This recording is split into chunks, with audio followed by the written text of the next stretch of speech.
어둠의 긴 터널을 끝내고 이제 빛을 향해 나아가는 시간들을 살아가고자 할진데 하나님 그 어둠이 내게 억울한 그림자나 슬픈 그림자나 아픈 그림자가 되지 않게 하여 주시옵소서.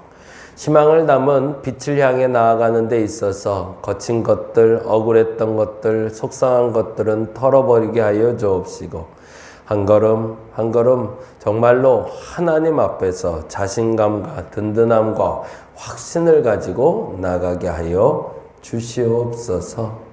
힘들고 어려웠던 터널을 이제는 통과하고자 하는 사람들에게 주께서 위로하여 주시고 빛이 되어 주시고 광명이 되어 주시옵소서. 장모님의 수술로 인해서 회복과 그리고 동행하심을 구하는 기도, 그리고 군에 가 있는 아들, 그리고 10월과 11월을 하나님께 의탁하는 기도의 제목을 가지고 11조와 감사 예물을 주께 드립니다. 하나님 기뻐 받아 주옵시고 하나님 기억하여 주시옵소서. 물질이 마르지 말게 하여 주시고 마음이 근심이 되지 않게 하여 주옵시고 그 중심이 늘 하나님 앞에 온전하게 하여 주시옵소서. 감사합니다. 고마우신 예수님 이름으로 기도드렸습니다. 아멘, 아멘.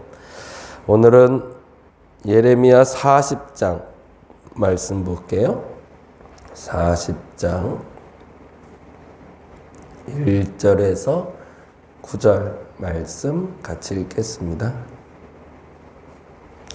40장 1절에서 9절. 성경은 39장부터 41장 보는 날이고요. 네, 같이 한 목소리 읽겠습니다. 사령관 느부사라단이 예루살렘과 유다의 포로를 바벨론으로 옮기는 중에 예레미야도 잡혀 사슬로 결박되어 가다가 라마에서 풀려난 후에 말씀이 여호와께로부터 예레미야에게 임하니라. 사령관이 예레미야를 불러다가 이르되 내 하나님 여호와께서 이곳에 이 재난을 선포하시더니 여호와께서 그가 말씀하신 대로 행하셨으니 이는 너희가 여호와께 범죄하고 그의 목소리에 순종하지 아니하였으므로 이제 이루어졌도다. 이 일이 너희에게 임한 것이니라. 보라, 내가 오늘 내 손에 사슬을 풀어 너를 풀어주노니 만일 내가 나와 함께 바벨론으로 가는 것을 좋게 여기거든 가자. 내가 너를 선대하리라. 만일 나와 함께 바벨론으로 가는 것을 좋지 않게 여기거든 그만두라. 보라, 온 땅이 내 앞에 있나니 내가 좋게 여기는 대로 옳게 여기는 곳으로 갈지니라 하니라. 예레미야가 아직 돌이키기 전에 그가 다시 이르되 너는 바벨론의 왕이 유다 성읍들을 맞도록 세운 사반의 손자 아히감의 아들 그다랴에게로 돌아가서 그와 함께 백성 가운데 살거나 내가 옳게 여기는 곳으로 가거나 할지니라 하고 그 사령관이 그에게 양식과 선물을 주어 보내매 예레미야가 미스바로 가서 아히감의 아들 그다랴에게로 나아가서 그 땅에 남아있는 백성 가운데 그와 함께 사니라.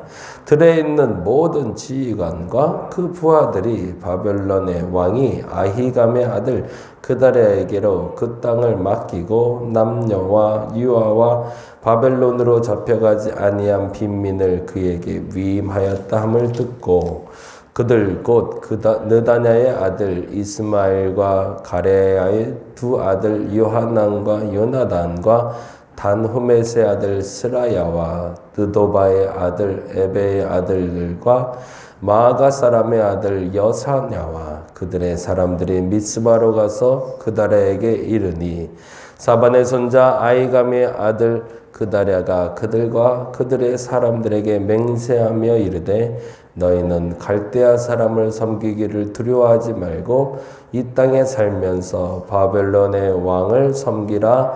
그리하면 너희에게 유익하리라. 아멘. 난해한 구절은 아닌데요. 사람 이름하고 상황만 좀 이해하시면 훨씬 이해하기 좋을 것 같아요. 그나마 그래도 예레미야는 역사적 사건들이 있어서 좀 읽기가 나으시죠. 이사야서는 제가 너무 예언 중심으로 말씀을 드려서 조금 어렵다 여기셨을 것 같은데 예레미야는 그래도 사건 중심으로 조금 가고 있어서 조금 좀 덜 어렵게 느껴지지 않을까라고 생각이 됩니다. 39장에는 이렇게 적어 놓으시면 좋을 것 같아요. 유다의 마지막 모습은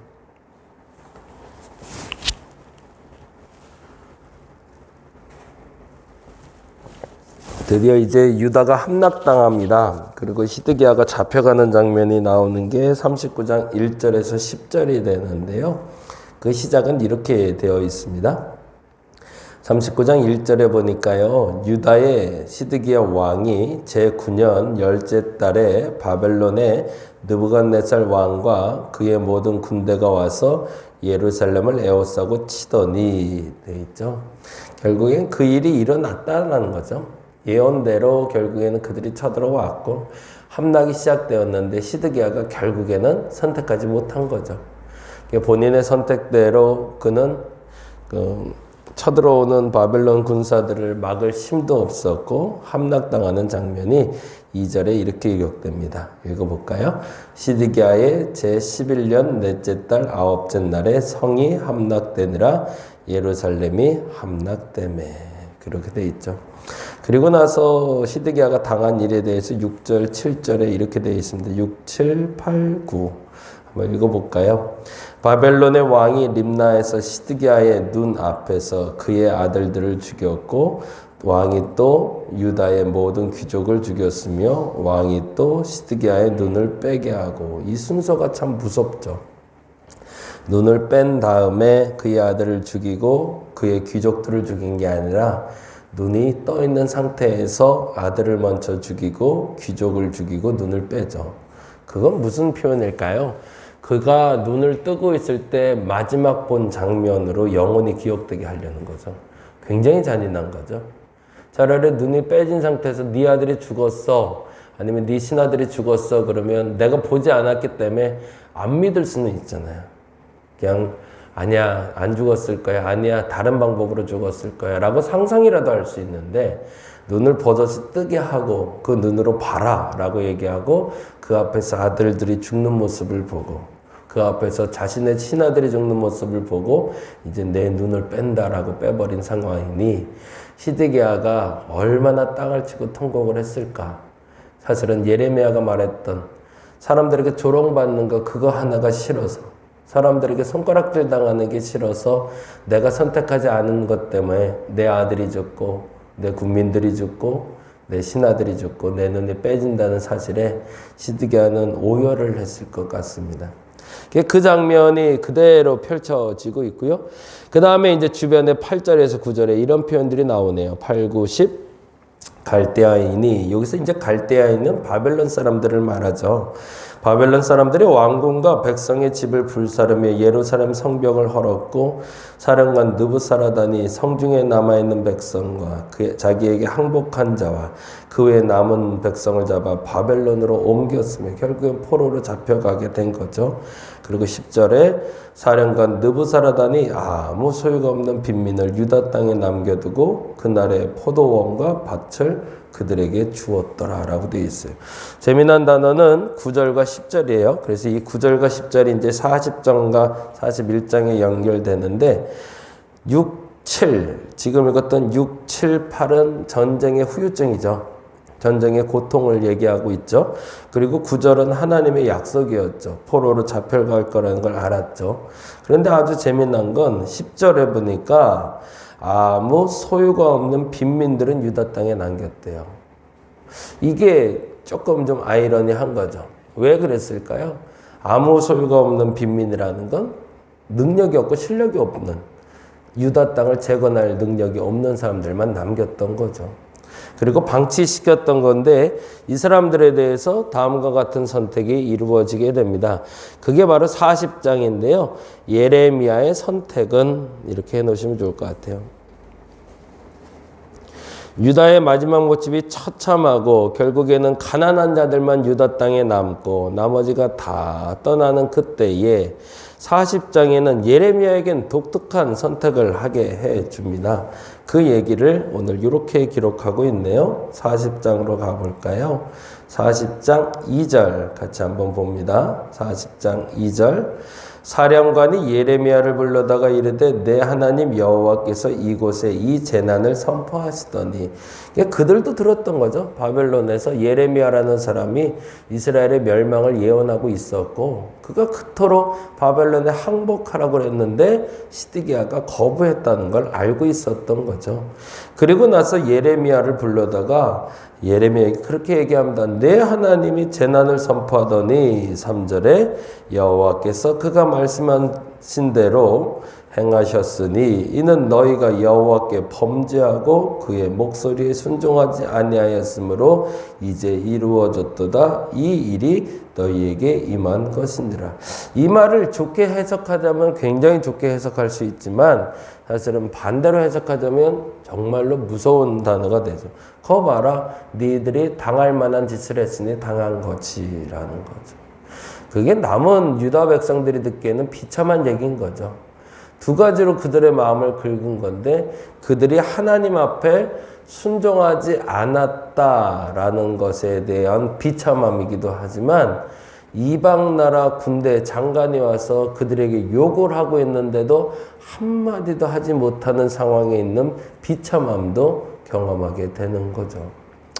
그러한 상황 속에서 예레미야에게는 다음과 같은 선택지가 결정이 됩니다. 4절 볼까요? 4절 말씀. 보라, 내가 오늘 내 손에 사슬을 풀어 너를 풀어주노니 만일, 이렇게 되어 있네요. 볼게요. 만일 동그라미 해놓고요. 만일 내가 나와 함께 바벨론으로 가는 것을 좋게 여기거든. 이게 첫 번째 선택. 첫 번째는 네가 바벨론의 우대를 받을 만한 자격이 있다는 거죠. 왜 그랬을까요? 너의 하나님의 이름을 도용이죠. 얘들 보기에는 너의 하나님 이름을 도용해서 바벨론에 항복하는 게 좋다라고 말했으니 라는 표현인 거죠. 그리고 나서 바벨론으로 가는 것이 좋게 여기거든. 가자, 내가 너를 선대하리라 그래요. 이게 첫 번째 조건. 예레미야는 바벨론으로 갈 수 있었어요. 바벨론으로 가면 선대를 받을 수 있다는 건 뭘까요? 부귀영화가 거기에게 주어지는 거죠. 왜요? 매국노였으니까 이스라엘 백성들이 보기에는. 그런데 바벨론 입장에서는 굉장히 좋은 스파이였던 거죠. 그런데 두 번째, 만일, 거기다 또 동그라미 하고요. 만일. 두 번째입니다. 나와 함께 바벨론으로 가는 것을 좋지 않게 여기거든 그만두래요. 그러고 있어 이런 표현을 씁니다. 보라, 온 땅이 내 앞에 있나니 내가 좋게 여기는 대로 옮겨 여기는 것으로 갈지니라. 뭐죠? 선택은 너의 자유인데, 두 번째는 네가 원하는 대로 아무 데나 가라. 너희를 막지 않겠다 하는 거죠. 예레미야에겐 자유가 주어졌다는 얘기죠. 그런데 자유는 주어졌지만 내가 어디로 갈 바를 알지 못하고 가야 되는 상황으로 벌어지게 되는 거죠. 이게 두 번째 선택. 마지막 세 번째 선택이 이렇게 얘기합니다. 5절입니다. 같이 읽어볼까요? 예레미야가 아직 돌이키기 전에 무슨 말일까요? 갈등하고 있었던 거죠.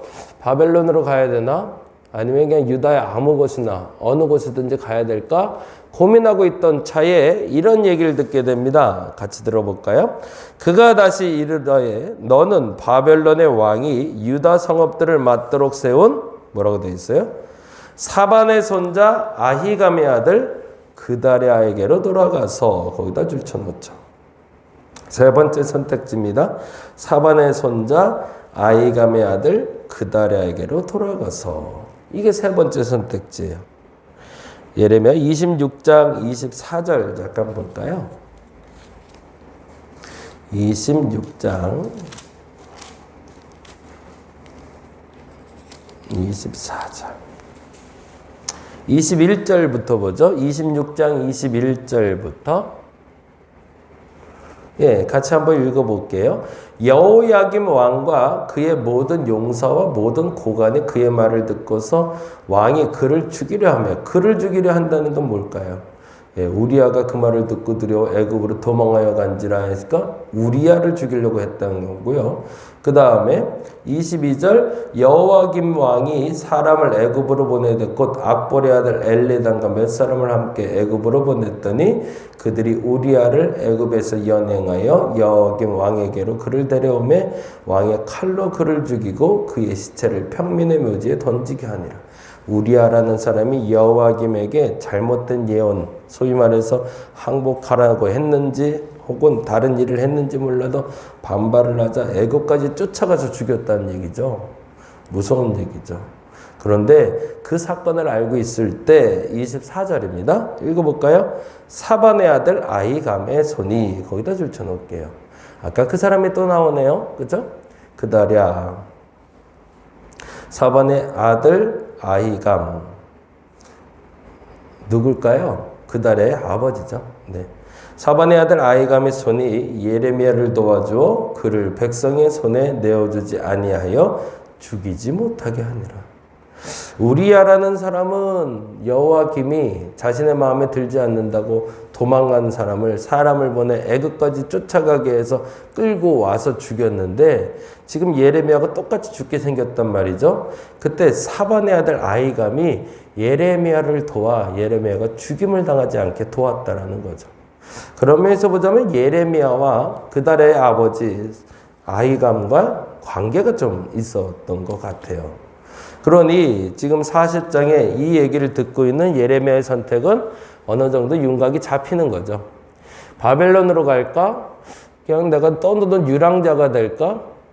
아니면 그다랴에게로 갈까? 이 선택에서 예레미야는 세 번째 선택을 하게 됩니다. 그래서 6절에 보니 이렇게 되어 있습니다. 6절 같이 읽어볼까요? 예레미야가 미스바로 가서 아히감의 아들 그다랴에게로 나아가서 그 땅에 남아있는 백성 가운데 그와 함께 사니라. 근데 중요한 건 그다랴에게 가서 자신의 입신 양명을 다시 꿈꾸기 위해서가 아니었다는 게 중요해요. 이 말은 아까 연결되는 부분이 있는데 39장 10절과 연결돼요. 거기다 좀 적어놔 주세요. 40장 6절 옆에다가 39장 10절이라고 적어놓고요. 그다랴라는 사람이 아히감의 아들 그다랴라는 사람이 갑자기 등장한 것도 재밌지만 그 사람과 그 땅에 남아있는 백성이 있다는 것도 재밌고 그리로 가기로 결정했던 예레미야의 선택도 참 재밌어요. 보세요. 빈민들이 남게 했다고 39장 10절에 돼 있죠. 읽어볼까요? 사령관 느부사라단이 아무 소유가 없는 빈민을 유다 땅에 남겨두고 그날의 포도원과 밭을 그들에게 주었더라 라고 되어 있잖아요. 근데 이 빈민들이 거했던 땅이 미스바였던 거죠. 그 미스바 땅에 대해서 6절에 이렇게 돼 있죠.